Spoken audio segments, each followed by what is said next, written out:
ವಿಶ್ವಗುರು ಮಹಾಮಾನವತಾವಾದಿ ಶ್ರೀ ಕುಲೋದ್ಧಾರಕ ಶ್ರೀ ಗುರು ಬಸವ ಮಹಾತಂದೆಯನ್ನು ಮಂದಿರದಲ್ಲಿ ಜ್ಞಾಪಿಸಿಕೊಂಡು ಜಗತ್ತಿನ ಎಲ್ಲ ದಾರ್ಶನಿಕರನ್ನು ಹಾಗೂ ಮಹಾತ್ಮರುಗಳನ್ನು ನೆನೆಯುತ್ತಾ ಈ ಶ್ರೀ ಗುರು ಬಸವ ಮಹಾಮನೆಯ ಶ್ರೀಮನ್ ನಿರಂಜನ ಪ್ರಣವ ಸ್ವರೂಪಿ ಡಾಕ್ಟರ್ ಬಸವಾನಂದ ಮಹಾಸ್ವಾಮಿಗಳ ಪಾದಾರವಿಂದಗಳಲ್ಲಿ ಪುಡಮಟ್ಟು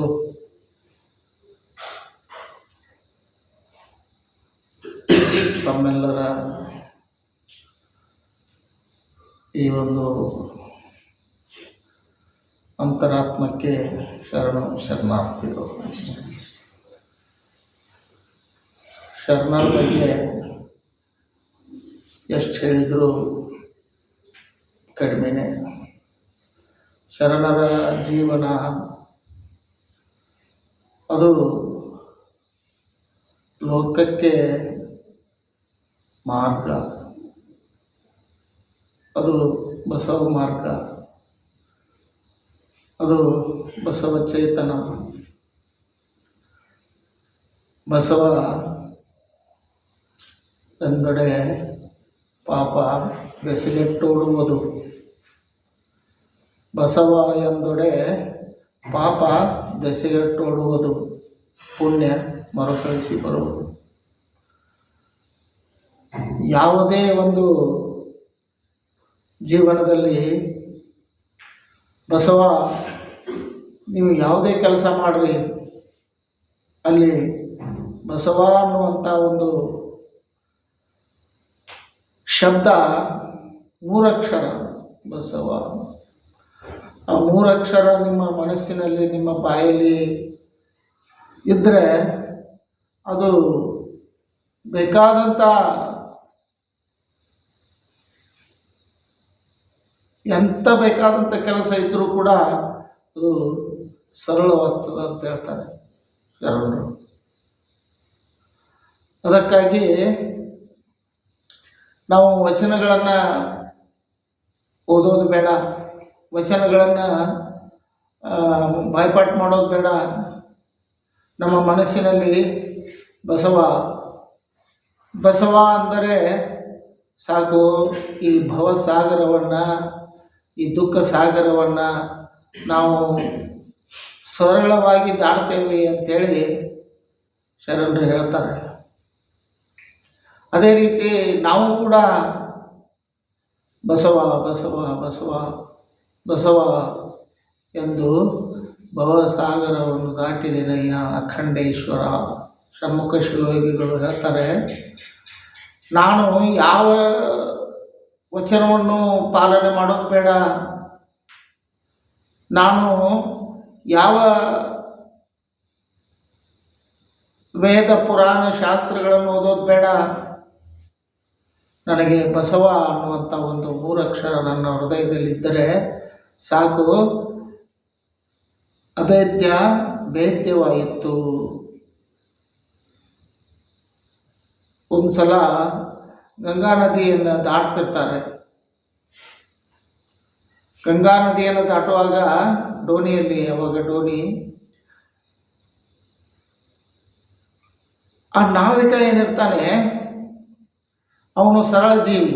ಆ ಡೋಣಿಯನ್ನು ನಡೆಸುವಂಥ ಅಂಬಿಗ ಏನಿರ್ತಾನೆ ಸರಳ ಜೀವಿ. ಅವನಿಗೆ ಯಾವ ಸಂಸ್ಕೃತ, ಯಾವ ಪೂಜೆ ಪುನಸ್ಕಾರ ಯಾವುವೂ ಅವನಿಗೆ ಗೊತ್ತಿರೋದಿಲ್ಲ. ಅವನ ಡೋಣಿಯಲ್ಲಿ ಒಬ್ಬ ಪಂಡಿತ ಹತ್ತಿ ಕೂಡಿರ್ತಾನೆ. ಹತ್ತಿ ಕುಂತಾಗ ಅವ ದೋಣಿ ನಡೆಸೋದಕ್ಕೆ 1 ಕಿಲೋಮೀಟ್ರ್ 2 ಕಿಲೋಮೀಟ್ರ್ ಗಂಟಲೆ ಅದು ನದಿ ಇರ್ತದೆ. ಅದರೊಳಗೆ ದಾಟು ಎಳೆದಾಗ ಅವ ಪಂಡಿತ ಕೇಳ್ತಾನ ಅವನ್ನ, ವೇದ ಶಾಸ್ತ್ರ ಪುರಾಣ ನೀ ಏನಾದರೂ ಕಲ್ತೀನೋ ಅಂತೇಳಿ ಅಂತ ಕೇಳ್ತಾನ. ಅವಾಗ ಇಲ್ರಿಯಪ್ಪ, ನಾ ಏನೂ ಕಲ್ತಿಲ್ಲ, ನಾ ಇದನ್ನೊಂದು ಡೋಣಿ ನಡೆಸೋದೊಂದು ಬಿಟ್ಟು ನನಗೇನು ಗೊತ್ತಿಲ್ಲ. ಅಯ್ಯೋ, ನಿನ್ನ ಜೀವನ ವ್ಯರ್ಥ ಆತಲ್ಲೋ, ನೀವು ಹುಟ್ಟಿ ಬಂದದ್ದು ವ್ಯರ್ಥ ಆತಲ್ಲೋ ವ್ಯರ್ಥ. ಇಷ್ಟು ಮಾತಾಡ್ಕೊತ ಹೋಗೋದು ಹೊಡೆದ ಒಂದು ನಡು ನದಿಯಲ್ಲಿ ಹೋದಾಗ ಒಂದು ದೊಡ್ಡ ಬಿರುಗಾಳಿ ಬೀಸ್ತದ, ಕೆಟ್ಟ ಗಾಳಿ ಬೀಸ್ತದ. ಅವಾಗ ನಾವಿಕ ಕೇಳ್ತಾನ, ಅವನ್ನ ಈಶಾಡಕ್ಕೆ ಬರ್ತೈತೇನ್ರಿ ಪಂಡಿತರ ನಿಮಗೆ ಅಂತ ಕೇಳ್ತಾನೆ. ಈಶಾಡಕ್ಕೆ ಬರ್ತೈತಿಲ್ರಿ ಗುರುಗಳ ಅಂತ ಕೇಳ್ತಾನೆ. ಈಶಾಡಕ್ಕೆ ಕಲ್ತ, ಅಯ್ಯೋ ನಿಮ್ಮ ಜೀವನ ವ್ಯರ್ಥ ಆತಲ್ರಿ, ಬಿರುಗಾಳಿ ಬೀಸಿದ ಡೋಣಿ ಮುಣುಗ್ತದ, ನೀವು ದಡ ಸೇರೋದು ಹೇಗೆ? ವೇದಶಾಸ್ತ್ರ ಪುರಾಣಗಳನ್ನ ತೊಗೊಂಡು ಏನು ಮಾಡೋದು? ಅವು ನಮ್ಮನ್ನು ಈ ನದಿಯನ್ನು ದಾಟಿಸಲಿಕ್ಕೆ ಅವು ಅನುಕೂಲ ಆಗೋದಿಲ್ಲ. ಅವೆಲ್ಲ ವ್ಯರ್ಥ ಆತಲ್ರಿ ಅಂದವನ ನೀರಾಗ ಜಿಗಿದು ಈಜಿ ಹೋಗಿಬಿಡ್ತಾನೆ. ನಾವಿಕ ಇವ ನೀರಾಗ ಮುನಿಗಿ ಸತ್ತು ಹೋಗಿಬಿಡ್ತಾನೆ. ಬದುಕಲಿಕ್ಕೆ ಅವು ಯಾವುವು ಬೇಡ ನಮಗೆ. ಬದುಕಲಿಕ್ಕೆ ನಮಗೆ ಏನು ಬೇಕು? ಬದುಕುವ ಕಲೆ ಒಂದಿದ್ರೆ ಸಾಕು. ಬದುಕುವ ಕಲೆ ಅದೇ ಬಸವ. ಬಸವ ಎಂಬ 3 ಅಕ್ಷರ ನಮ್ಮ ಮನಸ್ಸಿನಲ್ಲಿದ್ದರೆ, ನಮ್ಮ ಹೃದಯದಲ್ಲಿದ್ದರೆ ಅಭೇದ್ಯವಾಯಿತು ಅನ್ನೋದು ಸುಳ್ಳಲ್ಲ. ಅವ್ರು ಹೇಳಿದ್ದು ಸುಳ್ಳಲ್ಲ. ಹಾಗೆ ನಾವು ಜೀವನವನ್ನುವಂಥ ಒಂದು ಗಂಗಾ ನದಿಯನ್ನು ದಾಟುವಾಗ ನಮಗೆ ಅದು ಬಸವಾಕ್ಷರ ಬೇಕು. ಆ ಬಸವರಾಜನ ನಾಮವನ್ನು ಎಲ್ಲ ಶರಣರು 770 ಅಮರಗಣಗಳೇನಿದ್ರಲ್ರಿ, ಅವರು ಎಲ್ಲರೂ ಬಸವ ಬಸವ ಬಸವ ಮನಸ್ಸಿನಲ್ಲಿ, ಹೃದಯದಲ್ಲಿ, ನಿದ್ರೆಯಲ್ಲಿ, ಎದ್ದಾಗ ಬಿದ್ದಾಗ ಸಿದ್ಧನ ನೆನೆದು ಹೊಂದಬೇಕ್ರಿ ಮೋಕ್ಷ ಅಂತೇನಂತಾರಲ್ಲ, ಆ ಥರ ಬಸವಣ್ಣವರ ಜೀವನ ಹೇಗಿದೆ ಅಂತಂದರೆ, ಅದಕ್ಕಿಂತ ಮೊದಲು ಒಂದಿಬ್ಬರದು ನಾನು ಅವರ ಜೀವನವನ್ನು ಹೇಳ್ತೇನೆ. ರಾಮ ವನವಾಸದಲ್ಲಿ ಕಾಡಿನೊಳಗಿರ್ತಾನೆ. ಅವಾಗ ಅದು ಲಂಕಾಧೀಶ್ವರ ರಾವಣೇಶ್ವರನ ಕಾಡದು. ಅವನ ಸಾಮ್ರಾಜ್ಯದೊಳಗಿದ್ದಂಥ ಒಂದು ಕಾಡಿನೊಳಗೆ ಬರ್ತಾರೆ. ಬಂದಾಗ ಅಲ್ಲಿ ರಾಮ, ಸೀತಾ, ಲಕ್ಷ್ಮಣ ಇವರು 3 ಮಂದಿ ಕಾಡಿನ ಸೌಂದರ್ಯವನ್ನು ಸವಿಯಬೇಕಂತ ಹೇಳಿ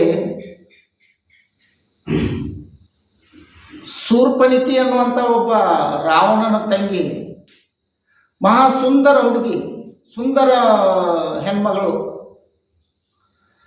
ಆಕೆ ಹೆಸರು ಶೂರ್ಪಣಿಕೆ ಅಂತ ಏನೋ ಇಟ್ಬಿಟ್ಟಿದ್ದಾರೆ. ಆದರೆ ಆಕೆಯಂಥ ಸುಂದರವಾದಂಥ ಹೆಣ್ಮಗಳು ಯಾರೂ ಇರೋದಿಲ್ಲ. ಯಾಕಂದರೆ ಆ ರಾವಣೇಶ್ವರನ ತಂಗಿ, ಮಹಾರಾಜನ ತಂಗಿ. ಅವಾಗ ಕಾಡಿನಲ್ಲಿ ತನ್ನ ಗೆಳತಿಯರ ಜೊತೆ ಹೋಗುವಾಗ ಇವ್ರನ್ನ 3 ಮಂದಿನೂ ನೋಡ್ತಾಳೆ. ಆಕೆ ನೋಡಿ ರಾಮನಿಗೆ ಸೀತಾ ಅದಾಳೆ, ಅವನು ಹೆಂಡತಿ. ಇನ್ನೊಬ್ಬ ಅವನು ಹಿಂದದಾಳಲ್ಲ, ಅವನಿಗೆ ಯಾರು ಹಿಂದಿಲ್ಲ, ನಾನು ಯಾಕೆ ಅವನ ಮದುವೆ ಆಗಬಾರ್ದು ಅಂತ ಯೋಚನೆ ಮಾಡ್ತಾನೆ. ಯೋಚನೆ ಮಾಡಿದಾಗ ಹೋಗಿ ಅವನು ಕೇಳಿಬಿಡ್ತಾಳೆ. ಕೇಳಿದ ತಕ್ಷಣ, ಇಲ್ಲಮ್ಮ, ನನ್ನ ಮದುವೆ ಆಗಿದೆ, ನನ್ನ ಹೆಂಡತಿ ಇದ್ದಾಳೆ, ನಿನ್ನನ್ನು ಮದುವೆ ಆಗೋ ಇದಿಲ್ಲ, ಬೇರೆ ಯಾರನ್ನಾದರೂ ನೋಡಿಕೋ ಅಂತ ಹೇಳಿ ಆಕಿನ ಸಮಾಧಾನ ಮಾಡಿ ಕಳಿಸ್ಕೊಡ್ಬೋದಾಗಿತ್ತು. ಇಲ್ಲ, ಅವ್ರು ಮಾಡಲಿಲ್ಲ ಅದನ್ನು.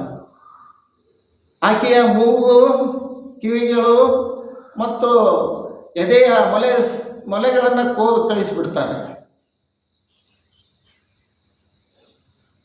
ಕಳಿಸಿದ ತಕ್ಷಣ ಮತ್ತು ಅವ್ರ ಅಣ್ಣಗೆ ಸಿಟ್ಟು ಬರೋದನ್ನಲ್ಲ, ಈ ಥರ ಮಾಡಿದರೆ ಬಂದು ಸೀತೆಯನ್ನು ಎತ್ಕೊಂಡು ತಗೊಂಡು ಹೋಗಿಬಿಡ್ತಾನೆ. ಇದು ರಾಮಾಯಣದ ಕತೆ. ಆದರೆ ಇದರಲ್ಲಿ ಅಂಶ ಏನಿದೆ ಅಂತಂದರೆ, ಒಂದು ಹೆಣ್ಣು ಮಗು ತನ್ನ ಒಂದು ಇಚ್ಛೆಗಾಗಿ, ತನ್ನ ಒಂದು ಬಯಕೆಗಾಗಿ ಆಶ್ರಯಕ್ಕೆ ಬಂದಾಗ ಆ ಮಗುವಿಗೆ ತಿಳಿಸಿ ಹೇಳ್ಬೋದಾಗಿತ್ತು, ಆ ಹೆಣ್ಣು ಮಗುವಿಗೆ ತಿಳಿಸಿ ಹೇಳಬೇಕಾಗಿತ್ತು. ಅವರಿಬ್ಬರು ಅದನ್ನು ಮಾಡಲಿಲ್ಲ.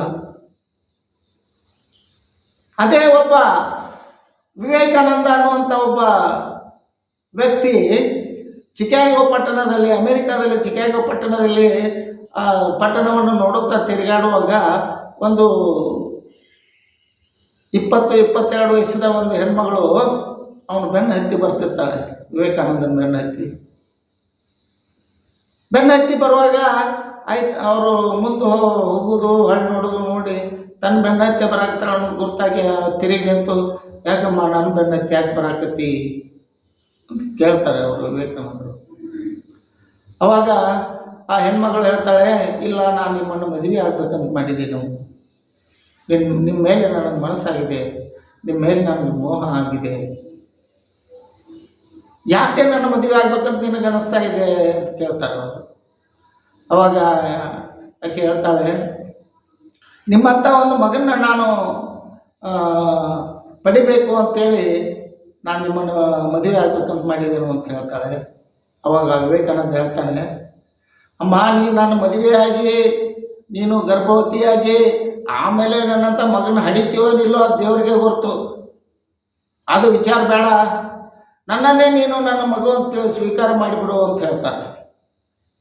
ನೋಡಿ, ಇವರಿಬ್ಬರ ಬಗ್ಗೆ ನಿಮಗೆ ಏನು ಅನಿಸ್ತದೆ ಅದನ್ನು ವಿಚಾರ ಮಾಡಿಕೊಡ್ರಿ. ವಿವೇಕಾನಂದನ ವಿಚಾರಗಳು ಏನು, ರಾಮ ಲಕ್ಷ್ಮಣರ ವಿಚಾರಗಳೇನು, ಎಂಥ ವಿಚಿತ್ರ ಇದೆ ಇಲ್ಲಿ. ಅದೇ ರೀತಿ ಬಸವಣ್ಣನವರ ಜೀವನದಲ್ಲಿ ಒಬ್ಬ ಬೇಡರ ಭದ್ರ ಅಂತ ಇರ್ತಾನೆ. ಬೇಡರ ಭದ್ರ, ಆ ಬೇಡರ ಭದ್ರ ಅವನ ಹೆಂಡತಿ ಒಮ್ಮೆ ಯಾವಾಗ ನೋಡಿದಾಗ ನೀಲಮ್ಮನವರ, ಬಸವಣ್ಣನವರ ಧರ್ಮಪತ್ನಿ ನೀಲಮ್ಮ ಯಾವುದೋ ಒಂದು ಕಾರ್ಯದ ಸಂಬಂಧ ಹೋಗಿರ್ತಾರೆ. ಅವಾಗ ಆ ನೀಲಮ್ಮನವರ ಕಿವಿಯೊಳಗಿನ ಬೆಂಡೋಲಿಯನ್ನು ನೋಡ್ತಾಳೆ ಭದ್ರನ ಹೆಂಡತಿ. ಹೇಗಾದರೂ ಮಾಡಿನೇ ಅವನು ಧರಿಸ್ಕೋಬೇಕು ಅವ್ರ ಕಡೆಯಿಂದ, ಹೇಗಾದರೂ ಮಾಡಿನೇ ಅವನ್ನ ಉಪಯೋಗ ಮಾಡ್ಕೋಬೇಕು ಅಂತ ಮನೆಗೆ ಬಂದು ತುಂಬ ಹಾಸಿ ಹೊತ್ಕೊಂಡು ಮಲ್ಕೊಂಡು ಬಿಡ್ತಾಳೆ ಆಕೆ. ಅವ ಬೇಟೆ ಆಡ್ಕೊಂಡು ಮನೆಗೆ ಬಂದಾಗ ಮನೆ ಸ್ತಬ್ಧ ಆಗಿಬಿಟ್ಟಿರ್ತದೆ. ಅಲ್ಲಿ ಯಾವುದೂ ಸಪ್ಪಲಿಲ್ಲ, ಏನಿಲ್ಲ. ಎಲ್ಲಿ ಹೇಳ್ತಿ ನನ್ನ ಹೆಂಡತಿ ಏನು ಅಂತೇಳಿ ಬಂದು ನೋಡ್ತಾನೆ, ಹೊತ್ಕೊಂಡು ಮಲ್ಕೊಂಡಿರ್ತಾಳೆ. ಯಾಕೆ ಏನಾಗಿದೆ ಇಷ್ಟು, ನಾವು ಹೊರಗೆ ಹೋಗುವಾಗ ಆರಾಮಿದ್ದೆಲ್ಲ ಏನಾಯ್ತು ಅಂತ ಕೇಳ್ತಾನೆ. ಅವಾಗ ಕೇಳ್ತಾಳು, ಇಲ್ಲ ನನಗೊಂದು ಇಚ್ಛೆ ಆಗಿದೆ. ಇವತ್ತು ಈ ಕಲ್ಯಾಣ ಪಟ್ಟಣದ ಪ್ರಧಾನಮಂತ್ರಿಗಳಾದಂಥ ಬಸವಣ್ಣನವರ ಧರ್ಮಪತ್ನಿಯ ಕಿವಿಯೊಳಗೆ ಒಂದು ಬೆಂಡೋಲಿಯನ್ನು ನೋಡಿದೆ, ನನಗದು ಬೇಕಾಗಿದೆ. ಆ ಬೆಂಡೋಲಿಯನ್ನು ನೀನು ತಂದು ಕೊಡಲೇಬೇಕು. ನೀ ತಂದು ಕೊಡದಿದ್ರೆ ನಾ ಹೇಳೋದಿಲ್ಲ, ಊಟ ಮಾಡೋದಿಲ್ಲ, ನೀರು ಕುಡಿಯೋದಿಲ್ಲ.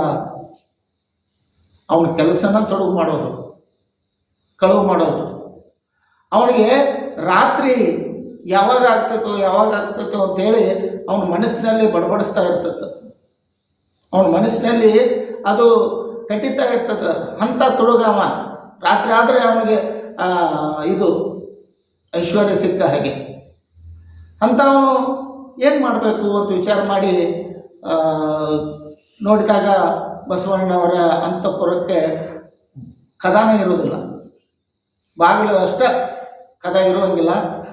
ಅಲ್ಲಿ ಅವ್ರ ಪಿ ಎ ಒಬ್ಬರು ಇರ್ತಾರೆ, ಗಣಪದ ಅಪ್ಪಣ್ಣನವರು. ಅವ್ರ ಪಿ ಎ ಅವ್ರನ್ನ ಬಂದವರ ಎದೆಯ ಮೇಲಿನ ಲಿಂಗವನ್ನು ನೋಡಿ ಮುಟ್ಟಿ ಒಳಗೆ ಬಿಡುತ್ತಿರ್ತಾರೆ. ಲಿಂಗ ಇದ್ದವ್ರಿಗೆ ಮಾತ್ರ ಅಲ್ಲಿ ಪ್ರವೇಶ. ಅದೇ ಕದ. ಲಿಂಗ ಕಟ್ಕೊಂಡ್ರಿ ಕದ ಓಪನ್ ಆಗಿದೆ ಅಂತ ತಿಳ್ಕೊಂಡು ಬಿಡೋದು. ಲಿಂಗ ಕಟ್ಕೋಲಿಲ್ಲ, ಅಲ್ಲಿ ಕದ ಬಂದಾಗಿದೆ, ಬಾಗಿಲ ಹಾಕಿದ್ದಾರೆ ಅಂತ ತಿಳ್ಕೊಂಡು ಬಿಡೋದು. ಹಂಗೆ ವಿಚಾರ ಮಾಡಿ ಬರ್ಬೇಕಂತೇಳಿ ಅಂದಾಗ ತುಂಬ ಗೋಡೆಗೆ ಹಚ್ಚಿದ ಸುಣ್ಣದ ಒಂದು 3 ಬಟ್ಟು ವಿಭೂತಿಯನ್ನು ಬಡ್ಕೋತಾನೆ. ಅದೇ ವಿಭೂತಿ ಅಂತ ತಿಳ್ಕೊಂಡು ಆಮೇಲೆ ಕೊರಳೊಳಗೊಂದ ಬದನೆಕಾಯಿ, ಸಣ್ಣದಾದಂಥ ಒಂದು ಬದನೆಕಾಯಿ ಅರಿಬೆಯಲ್ಲಿ ಸುತ್ತಕೊಂಡು ಅದನ್ನು ಕೊಳ್ಳಕ್ಕೆ ಕಟ್ಟಿಕೊಂಡು ಅಂತಃಪುರಕ್ಕೆ ಪ್ರವೇಶ ಮಾಡ್ತಾನೆ. ಅವಾಗ ಗಣಪದಪ್ಪ ಇನ್ನವರು ಅವನ್ನ ಒಳಗೆ ಹೋಗೋದಕ್ಕೆ ತಡೆಯೋದಿಲ್ಲ. ರಾತ್ರಿ ಎಲ್ಲರೂ ಮಲಗಿದ್ದಾರೆ. ಅವಾಗ ಬಸವರಸರು ಮತ್ತು ಈ ಕಡೆ ನೀಲಮ್ಮನವರು ಮಲಗಿದ್ದಾರೆ. ಒಂದು ಆ ನೀಲಮ್ಮನವರ ಕೊಳ್ಳಲ್ಲಿ ಇರ್ತಕ್ಕಂಥ ಎಲ್ಲ ದಾಗಿನೆಗಳನ್ನು ತಕ್ಕೋತಾನ ಅವನು. ಆಮೇಲೆ ಬೆಂಡೋಲಿ ಅಂತ ಹೇಳ್ತಿಲ್ಲಲ್ಲ ಅವನ ಹೆಂಡತಿ, ಆ ಬೆಂಡೋಲಿ ಕೈ ಹಾಕ್ತಾನೆ. ಅದು ತಿರುವುದು ಏನೋ ಇರ್ತದೆ ಅಂತ, ಅದನ್ನು ತಿರುವುದು ಇದ್ರೊಳಗೆ ಅವ್ರಿಗೆ ಎಚ್ಚರ ಆಗಿಬಿಡುತ್ತೆ. ಎಚ್ಚರ ಆದ ತಕ್ಷಣ ಕಳ್ಳ ಕಳ್ಳ ಕಳ್ಳ ಕಳ್ಳ ಅಂತೇಳಿ ಅವರು ಬಾಯ್ ಮಾಡ್ತಾರೆ. ಬಾಯ್ ಮಾಡಿದ ತಕ್ಷಣ ಬಸವಣ್ಣವ್ರಿಗೂ ಎಚ್ಚರ ಆಗ್ತೈತಿ. ನೋಡಿದ ತಕ್ಷಣ ಈ ಬೇಡರ ಭದ್ರ ವಿಭೂತಿ ಹಣೆಯ ಮೇಲೆ ರಾರಾಜಿಸ್ತದ, ಕೊರಳಲ್ಲಿ ಲಿಂಗ ಕಾಣ್ತಾ ಇರುತ್ತೆ, ಮೈತುಂಬ ವಿಭೂತಿಯನ್ನು ಬಡ್ಕೊಂಡಿದ್ದಾನೆ. ನೋಡಿ ಅವನು ಕಳ್ಳ ಅಲ್ಲ. ಕಳ್ಳನ ಮನೆಗೊಬ್ಬ ಬಲುಗೊಳ್ಳ ಬಂದರೆ ಕೂಡಲ ಸಂಗಮ ದೇವನಲ್ಲದೆ ಮತ್ತಾರು ಅಲ್ಲ, ಕಿತ್ತು ಎಸೆ ಬೆಂಡೋಲೆ ಅಂತ ಹೇಳ್ತಾರೆ ಬಸವಣ್ಣವರು. ಆ ಬೆಂಡೋಲೆ ಅವಶ್ಯಕತೆ ನಮಗಿಲ್ಲ. ನಾನೇ ಒಬ್ಬ ಕಳ್ಳ, ಅಸಂಗ್ರಹ ಮಾಡಿಬಿಟ್ಟಿದ್ದೇನೆ, ನಾನು ಸಂಗ್ರಹ ಮಾಡಿದ್ದೇನೆ, ಅದು ನನಗೆ ಅವಶ್ಯಕತೆ ಇಲ್ಲ. ಎಷ್ಟಿರಬೇಕು ಅಷ್ಟು ಇಟ್ಕೊಂಡು ನಾನು ಇದ್ದಿದ್ರೆ ನೀನು ಇದ್ದಿದ್ರೆ ನಿನ್ನ ಬೆಂಡೋಲಿಗೆ ಅವನ ಕೈ ಹಾಕ್ತಿರಕ್ಕಿಲ್ಲ, ಇಲ್ಲಿ ಒಳಗೆ ಬರ್ತಿರಕ್ಕಿಲ್ಲ. ಅದಕ್ಕೆ ನಾ ಅವನಿಗಿಂತ ದೊಡ್ಡ ಕಳ್ಳ ಇದ್ದೇನೆ. ಮೊದಲು ಅದನ್ನು ಬೆಂಡೋಲಿ ಕಿತ್ತೆಸೆ.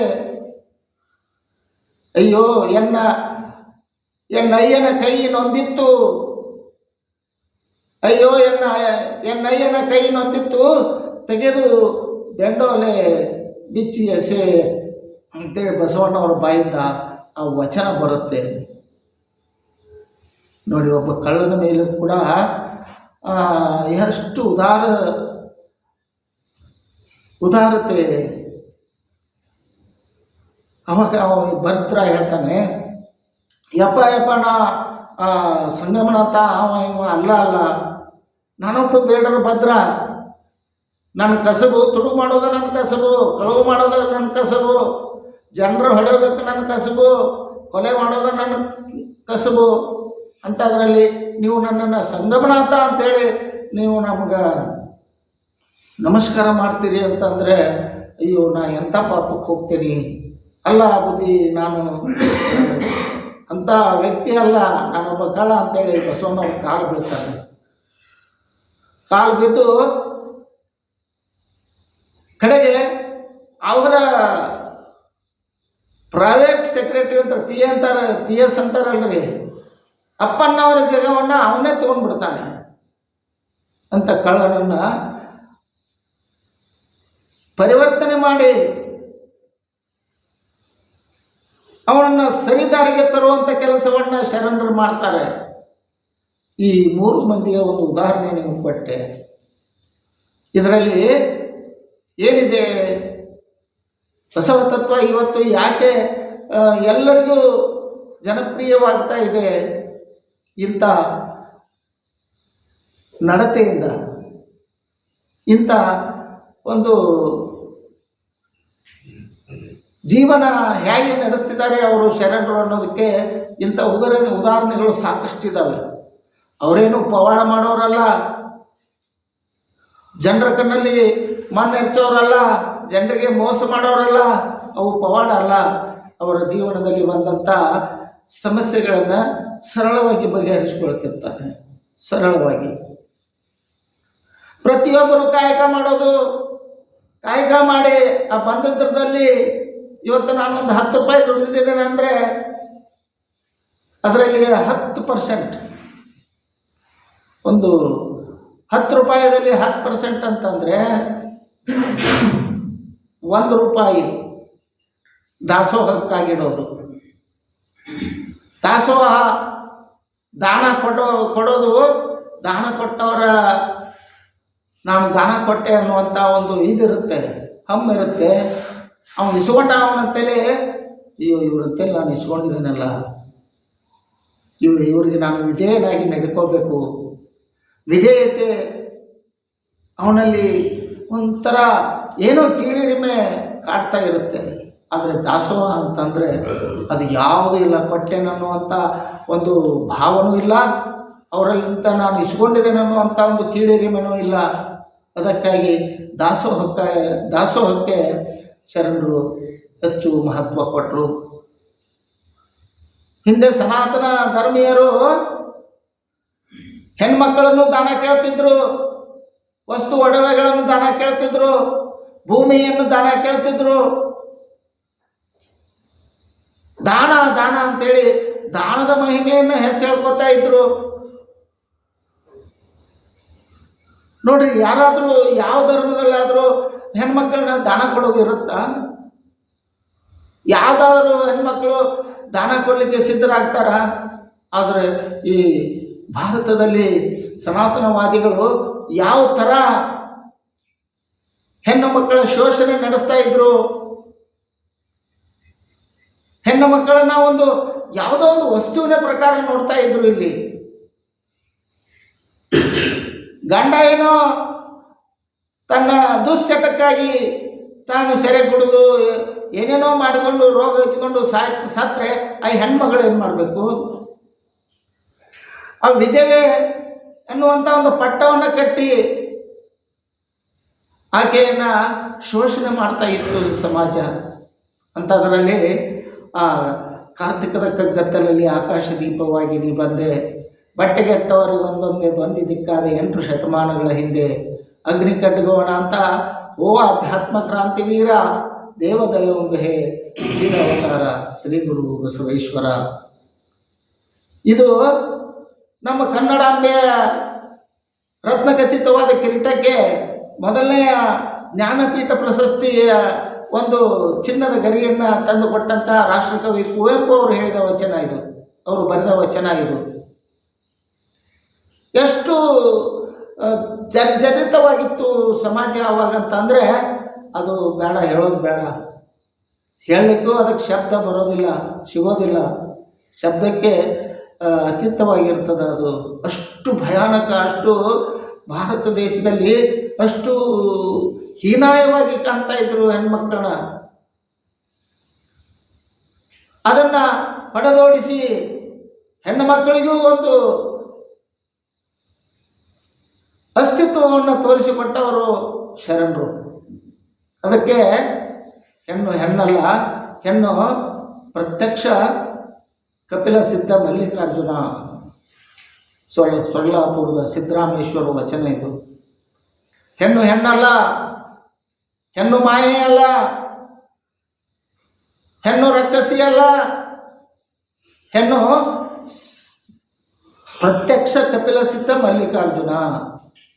ಮೊಳೆಮುಡಿ ಬಂದರೆ ಹೆಣ್ಣೆಂಬರು, ಕಾಸಿ ಮೀಸಿ ಬಂದರೆ ಗಂಡೆಂಬರು, ಒಳಗೆ ಸುಳಿಯುವ ಆತ್ಮ ಹೆಣ್ಣು ಅಲ್ಲ ಗಂಡು ಅಲ್ಲ, ಕೂಡಲ ಸಂಗಮ ದೇವ. ರಾಮನಾಥ, ಕ್ಷಮಿಸಿ, ರಾಮನಾಥ ಅಂತೇಳಿ ದೇವರ ದಾಸಿಮಯ್ಯನವರು ಹೇಳಿದ ವಚನ ಇದು. ನೋಡಿ, ಆತ್ಮ ಎಲ್ಲರದು ಒಂದೇ ಇರುತ್ತೆ, ಆದರೆ ಶರೀರ ಮಾತ್ರ ಬೇರೆ ಬೇರೆ ಇರುತ್ತೆ. ಅದಕ್ಕಾಗಿ ಯಾಕೆ ಈ ಥರದ ಶೋಷಣೆ ಅಂಥೇಳಿ ಅವಾಗಿನ 12ನೇ ಶತಮಾನದಲ್ಲಿ ಹೆಣ್ಮಕ್ಕಳಿಗೆ 50% 50% ಅವರಿಗೆ ಮೀಸಲಾತಿನ ಕೊಟ್ಟರು ಬಸವಣ್ಣವರು. ಅವ್ರನ್ನ ಅನುಭವ ಮಂಟಪದಲ್ಲಿ ವಚನಗಳನ್ನು ಬರೆಸಲಿಕ್ಕೆ ಆ ಹೆಣ್ಮಕ್ಕಳಿಗೆ ಪ್ರೋತ್ಸಾಹ ಕೊಟ್ಟರು. ಜಗತ್ತಿನಲ್ಲಿಯೇ ಯಾವುದಾದರೂ ಹೆಣ್ಣುಮಗು ಕವಿತೆಯನ್ನ ವಚನವನ್ನು ಬರೆದದ್ದು ಈ ಜಗತ್ತಿನಲ್ಲಿ ಯಾವ ದೇಶದಲ್ಲಿಯೂ ಇಲ್ಲ. ಆದರೆ ಭಾರತದಲ್ಲಿ ಅಕ್ಕ ಮಹಾದೇವಿ ಅಕ್ಕ ಇದ್ದಾಳೆ. ಆ ಮಹಾದೇವಿ ಅಕ್ಕ ವಚನಗಳನ್ನು ಬರೆದ್ರು, ಶರಣತ್ವವನ್ನು ತಿಳ್ಕೊಂಡ್ರು. ಅಂತ ಒಂದು ಈ ನಾಡಿನಲ್ಲಿ ಈಗ 19ನೇ ಶತಮಾನದಲ್ಲಿ ಎರಡನೇ ಮಹಿಳಾ ಪೀಠ ಜಗದ್ಗುರು ಪೀಠವನ್ನು ಕೊಟ್ಟರೆ ಈಗ 19ನೇ ಶತಮಾನದಲ್ಲಿ ಕೂಡ ಜನ ಉರಿದು ಬಿತ್ತು. ಮಠಾಧೀಶರು, ಮಠಮಾನ್ಯರು ಎಲ್ಲರೂ ಬೆಂಕಿ ಕಾರ್ಯಕ್ಕೆ ಹತ್ತಿದ್ರು. ಹೆಣ್ಣು ಮಕ್ಕಳು ಆಕೆ ಮುಟ್ಟಾಗ್ತಾಳೆ, ಆಕೆಗೆ ಆ ಯೋಗ್ಯತೆ ಇಲ್ಲ, ಜಗದ್ಗುರು ಪೀಠ ಆಕೆ ಅಂತ ಹೇಳಿ ಮಾತಾಜಿಯವ್ರ ಮೇಲೆ ಏನು ಪುಸ್ತಕಗಳನ್ನು ಬರೆದ್ರು. ಅಯ್ಯಯ್ಯೋ ಬೇಡ ಸುದ್ದಿ. ಏನು ಸಿನಿಮಾಗಳನ್ನು ತಯಾರು ಮಾಡಿದ್ರು, ಎಲ್ಲ ರಿಯಲ್ ರಿಯಲ್ ರಿಯಲ್